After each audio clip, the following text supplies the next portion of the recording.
संवाद उपनिषद श्रृंखला में आज का विषय अभिव्यक्ति भाग 11 है। प्रतिक्रिया पर नियंत्रण पाने के लिए स्वयं को समझना पड़ेगा, अभिव्यक्ति के धरातल को भी समझना पड़ेगा, दूसरों के प्रति आपके मन में कितना सम्मान है यह भी समझना पड़ेगा। जो कुछ घटित हो रहा है वह ईश्वर की मर्जी से हो रहा है, स्वतः निर्धारित है, सब उसी ईश्वर की संतान है, अतः सबका सम्मान करना चाहिए। यूँ अनेक प्रकार से विषय पर सोचा जा सकता है। हम अभिव्यक्ति पर नियंत्रण करके भी प्रतिक्रिया का स्वरूप बदल सकते हैं। शब्द प्रमुख माध्यम है।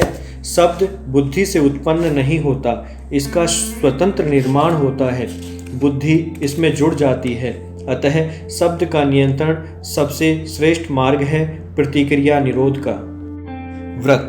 व्रत किसी नियम के संकल्प को व्रत के द्वारा संप्रेषित किया जाता है। यह व्यक्ति के स्वतंत्र धरातल पर अंकुश का कार्य करता है। व्रत का हर अणु संकल्प के साथ जुड़ा है। आज व्रत का अर्थ एक पुराणपंथी धार्मिक विचारधारा माना जाता है, किंतु व्रत तो हर युग, हर धर्म, हर व्यक्ति के जीवन का अभिन्न अंग है। इसके बिना जीवन की विकास यात्रा ही संभव नहीं। मुझे यह कक्षा पास करनी है, यह भी तो एक व्रत ही है। इसके लिए भी तो नियमित उद्यम करना पड़ता है, कार्य को व्यवस्थित करना होता है। यही व्यक्ति का धर्म हो जाता है, जैसे छात्र का धर्म अध्ययन होता है। चूँकि व्यक्ति अनेक धरातलों पर जीता है, अतः व्रतों के भी भिन्न भिन्न धरातल होते हैं, भिन्न भिन्न लक्ष्य होते हैं। व्रत अपने कार्यों के प्रति आस्था सूचक होते हैं। कुछ व्रत भाग्य के भरोसे किए जाते हैं, वहाँ भाग्य में आस्था दिखाई देती है। पुरुषार्थ के व्रत सामाजिक जीवन के विकास के आधार पर होते हैं, तो आत्मिक व्रत आध्यात्म यात्रा के लिए। व्रत एक अभ्यास है, निश्चित दिशा में एक निश्चित लक्ष्य को लेकर किया गया अभ्यास। आप शरीर, विचार और मन की तरंगों के स्वभाव को जानकर ही व्रत लेते हैं। आवश्यक पर ध्यान बढ़ाने और अनावश्यक को छोड़ने के लिए व्रत लेते हैं। जो विचार अथवा भाव अनावश्यक हैं उन्हें आप देखते रहेंगे, रोकेंगे नहीं, विलीन होने देंगे। यदि यह व्रत लेते हैं तो अनावश्यक भटकाव में नहीं जाएंगे।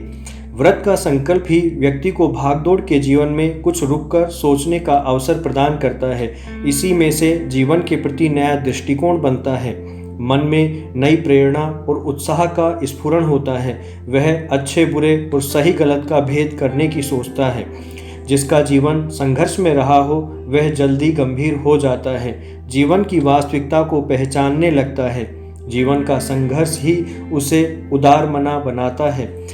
जिसको अभावों से अनुराग नहीं होता वह उदार हो ही नहीं सकता।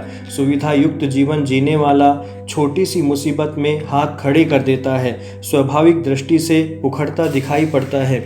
मानसिक चिंतन का व्रत व्यक्ति के जीवन को तेजी से बदलता है, इंद्रियों के अनावश्यक व्यापार को घटा देता है, सकारात्मक बोध का मार्ग प्रशस्त करता है, व्यक्ति को स्वयं की क्षमताओं से परिचित कराता है, उन क्षमताओं के उपयोग की दिशा तय करने की प्रेरणा देता है। इसी से आध्यात्मिक चिंतन का व्रत व्यक्ति में नई ऊर्जाएं भरता है, दया, करुणा और मैत्री का मार्ग प्रशस्त करता है, अपनी ऊर्जाओं में शांति और आनंद का मार्ग ढूंढने का कार्य करता है। जब उपासना, स्वचिंतन आदि की नियमितता ही आध्यात्मिक व्रत है।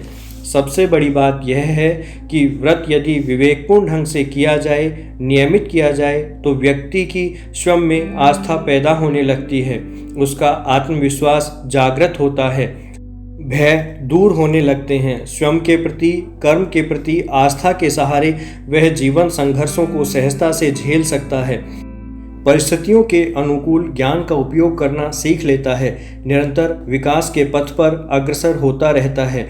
व्रत किसी प्रकार का धर्म नहीं है, किसी गुनाह को ढकने का मुखौटा भी नहीं है, गलतियों से मिलने वाले परिणामों को रोका भी नहीं जा सकता। व्रत का मुख्य लक्ष्य होता है कि गलती को ही रोका जाए, ताकि दुष्परिणाम आए ही नहीं। बंधनों से मुक्त होना ही व्रत का मूल लक्ष्य होता है। व्रतहीन जीवन को तो पराधीन होना ही पड़ता है।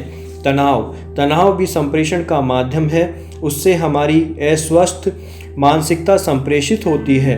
तनाव जीवन के संतुलन को बिगाड़ने का कार्य करता है। तनाव से आवेग बढ़ते हैं, शरीर को अस्वस्थ कर देता है। हमारा शरीर हमारी भाव क्रिया से चलता है। हमारा शरीर मन के भावों से प्रभावित होता है और विभिन्न ग्रंथियों से निकलने वाले रसायनों की मात्रा को प्रभावित करता है।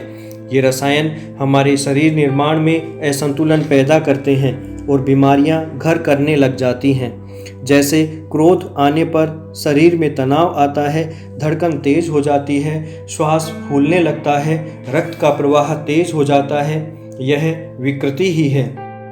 जितना आवेग बढ़ेगा, तनाव बढ़ेगा, उतना ही क्रोध, अहंकार, माया और लोभ बढ़ेगा।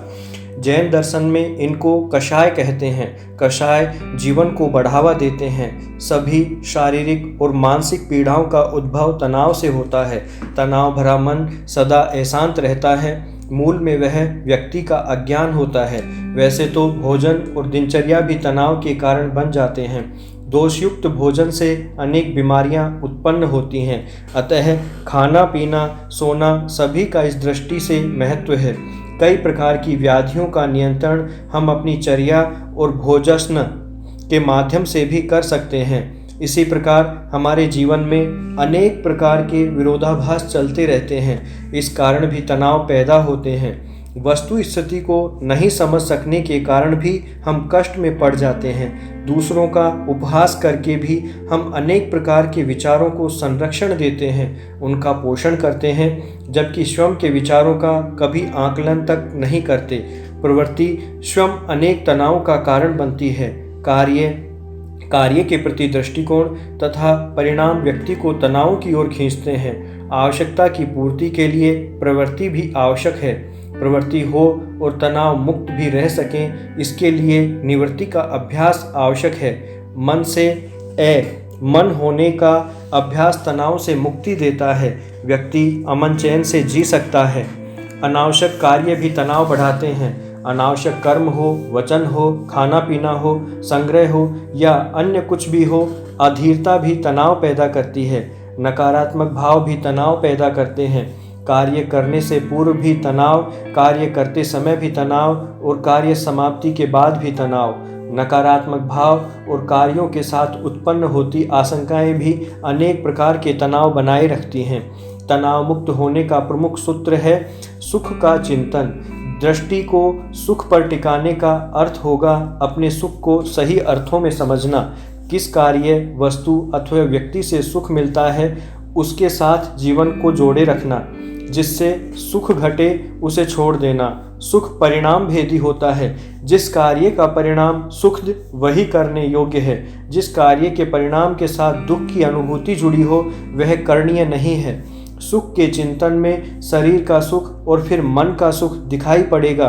मन के सुख की बात करते ही शरीर का सुख अर्थहीन हो जाएगा। मन में आनंद का भाव बना रहे, जीवन में आह्लाद बना रहे तथा मन निर्मल रहे तो न चिंता रहेगी और न ही तनाव। इस सुख के चिंतन से संयम भी आएगा और सादगी भी। सादगी न भी रहे पर संयम तो आवश्यक है। अनावश्यक से मुक्ति आवश्यक है। अहंकार से मुक्ति आवश्यक है।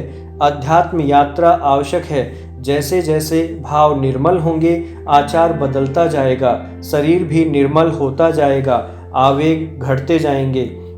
एक विशेष प्रकार की लघुता से जीवन ऊपर उठता प्रतीत होगा।